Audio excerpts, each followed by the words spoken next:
இந்த படத்துல வந்து பாத்தீங்கன்னா ஒரு டைலாக் இருக்கு. இனிமே இங்க நான் தான் ரங்கராய சக்திவேல்னு. அந்த டைலாக் வந்ததுக்கு அப்புறமா சோஷியல் மீடியால எல்லா இடத்துலயும் வந்து நான் ஒரு விஷயம் பாக்குறேன். கமல் சாருக்கு அப்புறம் இவரு தான் அந்த இடத்த பிடிக்க போறாரு. சோ கமல் சார் வந்து இவருக்கு அந்த இடத்த வந்து இது பண்ணிருக்காரு அப்படின்லாம் சொல்றீங்க.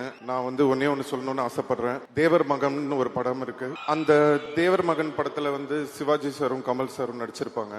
அப்போ சிவாஜி சார் கூட கமல் சார் நடிச்சதுனால it doesn't mean Shivaji sir இடத்துல போய் கமல் சார் உட்காந்துக்கிட்டாருன்னு அர்த்தம் கிடையாது. ஃபர்ஸ்ட் அதை நம்ம புரிஞ்சுக்கணும். அதோட அர்த்தம் என்னன்னா, சிவாஜி கணேசன் சார் அவர் ஒரு மிகப்பெரிய லெஜெண்ட். அவர் இடத்தை யாராலையும் பிடிக்க முடியாது. அவருக்குன்னு ஒரு இடத்த அவர் வந்து கிரியேட் பண்ணி வச்சிட்டாரு. ஆனா அதே மாதிரி கஷ்டப்பட்டு உழைச்சு நடிச்சு நெட்டையா குட்டையா அழகா அசிங்கமா விதமான கேரக்டர் நம்ம யோசிச்சு கூட பார்க்க முடியாத அளவுக்கு அவ்வளவு உழைப்ப போட்டு கஷ்டப்பட்டு தான் அவர் அந்த இடத்துக்கு வந்தாரே தவிர சும்மா அப்படி வந்து அவருக்கு அப்புறம் நான் அவர் உட்காரல. அதுதான் நம்ம உலக நாயகன் கமல் சார்.